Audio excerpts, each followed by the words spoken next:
अस्सलामु अलैकुम वरहमतुल्लाहि वबरकातुहू।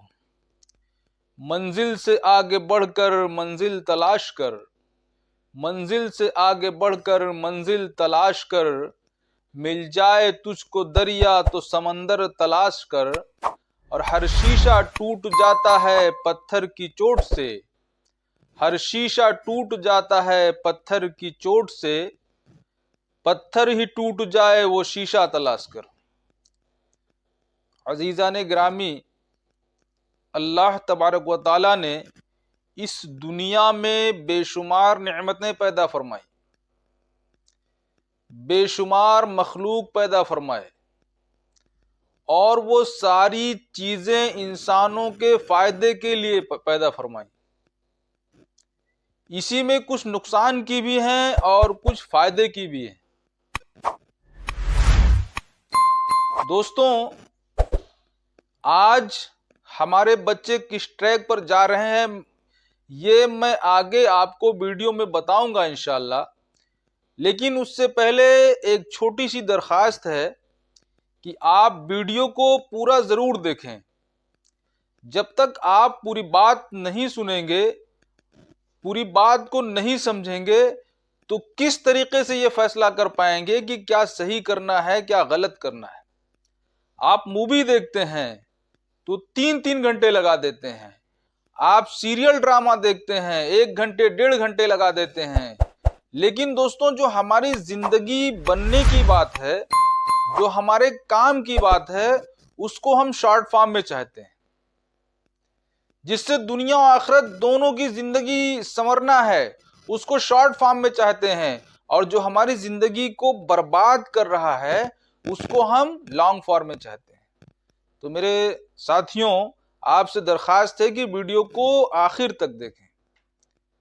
तो मैं अर्ज कर रहा था कि अल्लाह तबारक व ताला ने दुनिया में बेशुमार मखलूक पैदा फरमाई, बेशुमार नेमतें पैदा फरमाई, बेशुमार चीजें पैदा फरमाई, और ये सारी चीजें, सारे मखलूक, सारी नेमतें ये इंसान के मातहत कर दी और इंसानों को फायदा पहुंचाने के लिए पैदा फरमाई। और आप जरा गौर करें और दिमाग से सोचें तो ये सारी चीजें अल्लाह की निशानियां जो अल्लाह पाक ने पैदा की हैं, ये हमारे समझ में आएंगी। और ये सारी की सारी इंसानों के फायदे के लिए पैदा फरमाई। और उसके ऊपर अल्लाह पाक ने इंसान को अशरफुल मखलूक का दर्जा दिया और बेहतरीन दिमाग अदा फरमाया।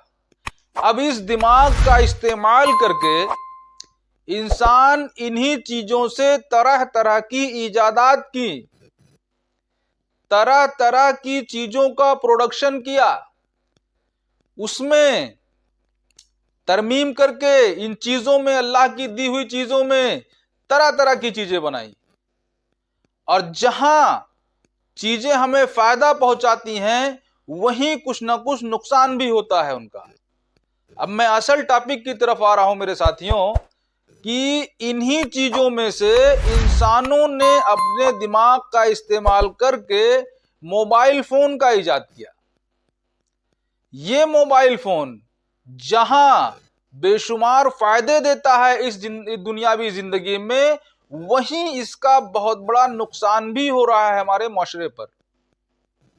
और वो नुकसान कैसे हो रहा है दोस्तों?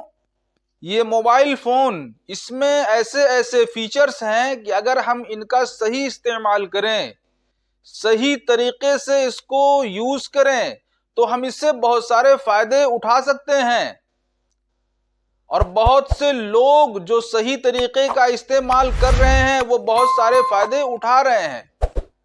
बट एक बड़े अफसोस की बात है कि जहां इसके बेशुमार फायदे हैं, वहीं उससे ज्यादा नुकसान भी हो रहा है।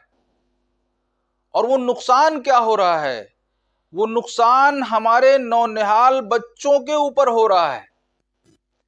आज आप जरा माशरे पर नजर उठाकर देखिए, अपने घर के कमरों में झांकिए, अपने घरों में देखिए, 6 महीने के बच्चों को मोबाइल पकड़ा दिया जाता है। और जब वो 6 महीने का बच्चा मोबाइल खोलता है, कोई भी एप्लीकेशन ओपन करता है, सबसे पहले उसके सामने एक कोई ना कोई एडवर्टाइजमेंट की वीडियो आ जाती है जिसमें आपको कोई नीम बहना लड़की मिल जाएगी। आप जरा सोचिए मेरे साथियों, एक साल भर के बच्चे को, 2 साल के बच्चे को, 6 महीने के बच्चे को, 3 साल के बच्चे को, अदरवाइज जो भी एज है, बट वो नासमझ है। हम अपने नासमझ बच्चों को मोबाइल फोन पकड़ा देते हैं और वो बच्चा हमारा उस पर क्या देखता है, नंगी तस्वीर देखता है, नंगी वीडियो देखता है। अब आप जरा बताइए उस बच्चे का जहन कहां जाएगा, उस बच्चे का क्या माइंड सेटअप होगा।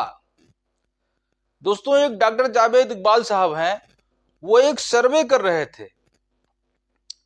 उन्होंने लगभग 1800 बच्चों से सर्वे किया और उनसे पूछा कि आप क्या बनना चाहते हो। किसी ने फुला क्रिकेटर का नाम लिया, किसी ने फुटबॉलर का नाम लिया, किसी ने और किसी का नाम लिया, लेकिन दोस्तों उसमें से किसी बच्चे ने ये नहीं कहा कि मैं हजरत अबू बकर सिद्दीक बनना चाहता हूं, मैं हजरत उमर फारूक बनना चाहता हूं, मैं हजरत अली बनना चाहता हूं। वो बता रहे थे कि सिर्फ एक बच्ची जो पार्क में टहल रही थी, उस बच्ची से उन्होंने पूछा तो उसका जवाब था कि मैं हजरत फातिमा बनना चाहती हूं। दोस्तों, ये कैसा रोल मॉडल अपने बच्चों को हम दे रहे हैं। ये हमारे बच्चे ये मोबाइल से रोल मॉडल ले रहे हैं और हमें जरा एहसास भी नहीं है। आज जरा सा बच्चा रोने लगता है, माएं बच्चों के हाथ में मोबाइल पकड़ा देती हैं।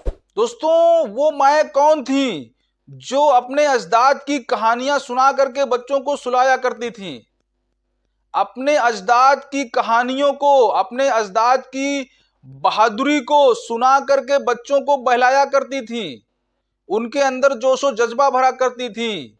तब जाकर के हमारी कौम में मर्द मुजाहिद पैदा होते थे। लेकिन आज का हाल क्या है मेरे अजीज साथियों, और हमारे बच्चे किस कगार पर पहुंच रहे हैं। ये जवानी को होते होते ये मोबाइल देख करके आज मुर्तद होने की कगार पर पहुंच रहे हैं, दीन को छोड़ रहे हैं। तमाम वाकयात आते हैं इस तरह के। आप सोशल मीडिया खोलिए, मेन स्ट्रीम मीडिया खोलिए, आपको तमाम ऐसे सारे वाकयात मिल जाएंगे कि किसी मुस्लिम बच्ची ने किसी गैर मुस्लिम बच्चे से शादी कर ली, किसी मुस्लिम बच्चे ने किसी गैर मुस्लिम लड़की से शादी कर ली और अपने ईमान को छोड़ दिया। इस तरीके के वाकयात से ये मुआशरा भरा पड़ा है। ये ऐसे वाकयात क्यों हो रहे हैं? हम अपने अजदाद की तारीख को भुला करके इस दुनिया के लहो लैब में पढ़ करके, दुनिया की ऐश परस्ती में पढ़ करके आखिरत को बिल्कुल भूल बैठे हैं मेरे अजीज साथी। असल मंजिल आखिरत है और आखिरत में हमें अपने किए धरे का हिसाब व किताब देना है। क्या हुजूर सल्लल्लाहु अलैहि वसल्लम का हमें वो फरमान याद नहीं कि उन्होंने कहा था, आप सल्लल्लाहु अलैहि वसल्लम ने फरमाया था कि अगर तुम लोग ईमान पर कायम नहीं रहोगे तो अल्लाह तबारक व तआला गैरों से काम ले लेगा। और आज हालात क्या हैं? गैर ज़ौक़ दर ज़ौक़ इस्लाम में दाखिल हो रहे हैं और ईमान वाले मुसलमान अपने अंदर से ईमान को खारिज कर रहे हैं। ये कैसी बदकिस्मती है जो हमारे आबा अजदाद ने मेहनत करके, मशक्कत करके हम तक ये दीन पहुंचाया, उस दीन की अहमियत को हमने भुला दी। आज गैर उस दीन की अहमियत को समझ रहे हैं और वो इस्लाम में दाखिल हो रहे हैं। हम वो खबरें सुनकर खुश तो हो जाते हैं, लेकिन दोस्तों हमारे अमाल क्या हैं? हम क्या कर रहे हैं? क्या इस पर भी हम गौर करते हैं? हम होटलों पे बैठ करके उनकी तारीफें कर देते हैं, अपने इस्लाम की तारीफ करते हैं सिर्फ होटलों पे बैठ करके। क्या हमारे दिलों में भी उतनी ही जगह है जितनी हमारी जबान से निकलती है? अगर उतनी ही जगह है तो ये अमल में क्यों नहीं आ रही है? जिस तरीके से हम जबान से तारीफ करते हैं, अपने इस्लाम की, अगर हम दिल से भी उसको उतना एक्सेप्ट करते हैं तो हमारे एक्टिविटी में क्यों नहीं आ रहा है? जाहिर सी बात है हमारी कथनी और करनी में फर्क है।